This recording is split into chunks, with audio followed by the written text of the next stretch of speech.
성북구 갑에 도전을 하게 됐습니다. 성북구 갑은 제가 대학교 와서 학창시절을 보냈던 고려대학교가 있는 곳이고, 제가 학생운동을 했던 제 20대의 가치관이, 생각이 탄생했던 그런 곳이죠. 그래서 생각의 고향이고, 그러면서 이렇게 막 뛰어다녔던 지역입니다. 제가 학생운동하면서 뛰어다니고, 당시에는 학생운동과 민주당이 민주대연합, 야권연대 이런 대로 하면서 학생운동 하던 학생들이 선거운동도 같이 하고 그랬죠. 그러면서 실제로 그때 다른 사람을 당선시키기 위해서 선거운동도 했던 그런 성북구고, 그렇게 활동했던 것입니다. 지금 조국 사태와 이재명 대표 방탄 사태, 그리고 송영길 전 대표 동봉투 사건, 이런 거를 최근에 일어났던 일련의 사건들을 거치면서 우리 국민들 사이에서 민주당 운동권 정치인들에 대한 실망이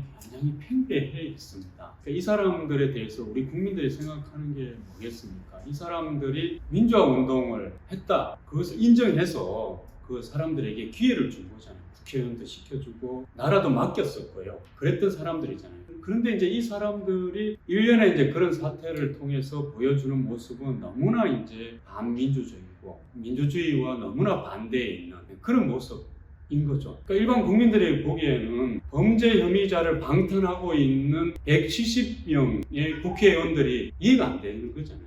이 사람들이 조국을 지키기 위해서 조국을 옹호하고, 조국의 그런 어떤 2심 재판까지 가서 재판부가 유죄를 판정한 이거에 대해서 조국은 전혀 반성을 안 하고 있는데, 그걸 옹호했던 사람들이 옹호하고, 지금도 또 옹호하고 있고, 송영길 전 대표, 송영길, 김민석 이런 사람들은 소위 말해서 운동권 정치인의 1세대 이런 사람들이거든요. 이 사람들이 그렇게 제도 정치권에 들어가서 승승장구하면서 3선, 4선, 5선하고 이랬던 사람들이거든요. 이런 사람들이, 송영길 전 대표가 그래서 우리가 전당대회 때 축제를 즐겼을 뿐인데 무슨 잘못이냐, 돈 봉투 좀 뿌린 거 가지고 뭐가 잘못이냐, 이러거든요. 이거는 우리 국민들이 봤을 때 그것은 잘못된 거죠. 우리가 교과서에서 초등학교, 중학교, 고등학교 학생들한테 그렇게 하라고 얘기하지 않잖아요. 그러면 우리 국민들이 가지고 있는 상식에 비춰봤을 때에, 법과 제도에 비춰봤을 때에 잘못된 거고, 그러면 범죄를 저지른 거고, 그러면은 인정하고 반성부터 해야 되는 거잖아요.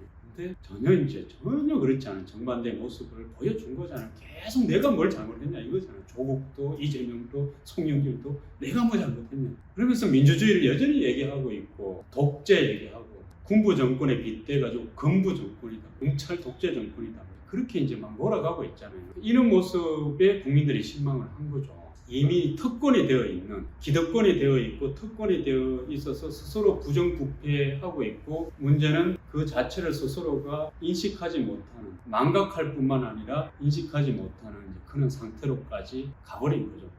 그런 어떤 부정부패한 운동권, 특권 정치, 위선의 정치, 가짜 민주주의, 가짜 정의에 대해서 그 적나라한 모습을 우리 국민들이 이제는 정확하게 보게 된 거고, 간파하게 된 거고, 그냥 둘 수는 없잖아요. 근데 그 국민들이 아무리 비판을 해도 스스로가 안 바뀌니까, 그러면은 결국에 선거라는 공간을 통해서 심판을 해서 강한 자극을 줄 수밖에 없죠. 그래서 이 선거가 중요한 겁니다. 이 선거는 그래서 그런 운동권, 특권 정치, 부정부패한 위선이 되어 있는 운동권, 특권 정치를, 민주당의 그 모습을 심판하는 선거가 될 수밖에 없는 거죠.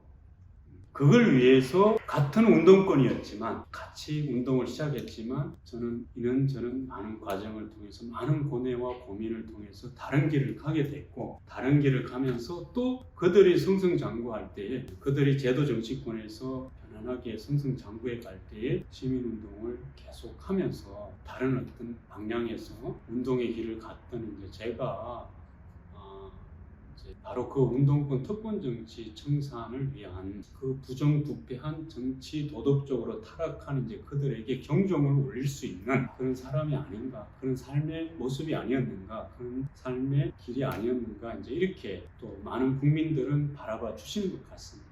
그래서 그 어떤 상징적인 측면에서 제가 운동을 시작했던 그 고려대학교가 있는 성북구 갑 지역에 출마를 해서 그 경종의 진원지가 되어 달라라고 하는 또 당과 우리 국민의힘의 당과 우리 국민들의 이제 부름이 있었던 것 같습니다.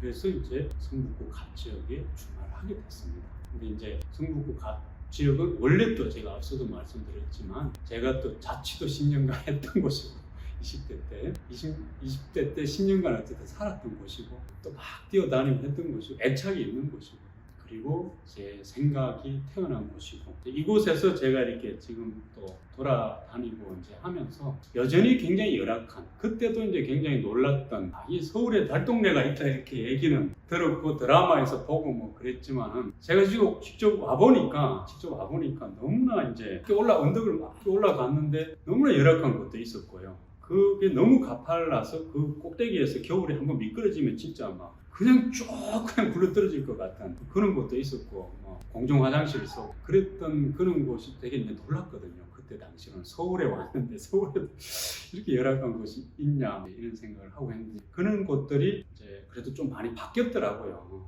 많이 바뀌었고 좁은 골목은 여전하고 그런 곳이 이제 흙길이 시멘트길이 됐다 보니 이제 그대로 있는 곳도 있고요. 지금도 그게 이제 재개발 재건축 구역이 됐는데 여전히 그게 안 되고 있는 이제 그런 곳도 있고 그래도 재건축이 된 곳도 있고 그러면서 여전히 또 연탄을 떼는 곳이 있고 너무나 허름한 너무나 열악한 그런 곳도 이 성북 갑 지역에 있고 그래서 너무나 안타깝고 그랬습니다. 그래서 이제 이런 것들을 진짜 빨리 좀 발전시켜야 된다. 이런 상황부터 먼저 이제 극복을 하고 개선을 하고 이 성북 갑 지역이 더 발전된 그런 곳이 되도록 해야 되겠다. 그 외에도 이제 많은 어떤 그런 주민들의 요구와 굵직한 그런 이제 사업들이 있죠. 그런 부분들에 대해서 제가 잘 해보고 싶다. 꼭 잘 실현시켜서 우리 성북 갑 지역이 더욱더 훨씬 발전된 그런 곳으로 좀 만들어 보고 싶다. 이런 생각이 있습니다. 제가 어쨌든 지금까지 나름대로 어떤 20대 이후의 뜻과 의지를 가지고 이렇게 이제 살아왔고 이제 어느 자리에서든 부지런히 최선을 다해서 이렇게 이제 살아왔고 그런 삶에 대해서 좀 바라봐 주신다면은 성북구에서도 변함없는 어떤 그런 모습으로 살 거기 때문에 결코 실망시켜 드리지 않을 거다 이렇게 생각을 하고 그런 면에서 이제 믿어주시고 그래서 저에게도 기회를 주시면 저는 어떤 시대와 역사의 가치를 변함없이 간직하면서 그렇게 참되게 살아가는 어떤 사람으로서 그렇게 기억되고 싶고요. 그리고 훌륭한 일꾼으로서 그렇게 또 우리 성북구 주민들한테 보답을 하고 싶고요. 우리 성북구가 굉장히 어려운 곳이고 보수 정당한테는 어려운 곳이고 뭐 이렇게 이제 얘기를 하지만 그런 걸 떠나서 우리 성북구 주민들을 믿고 우리 성북구의 주민들은 나라와 사회가 어떻게 가야 되는가에 대해서는 똑같은 상식과 인식을 가지고 있는 똑같은 어떤 정의에 대한 인식을 가지고 있는 분들이시라고 보고 제가 걸어왔던 정의의 길을 따뜻한 눈으로 바라봐 주실 거라고 믿고 그렇게 또 앞으로 살아갈 거라는 믿음을 또 가져주신다면 반드시 저를 한번 써주시지 않을까 이런 생각이 들고 저는 반드시 그것에 보답하겠다라는 말씀을 드리고 싶습니다. 그래서 정말 기회를 주실 것을 간곡히 제 삶을 믿어주시고 저에게 한 번 더 기회를 주시기를 부탁을 드립니다.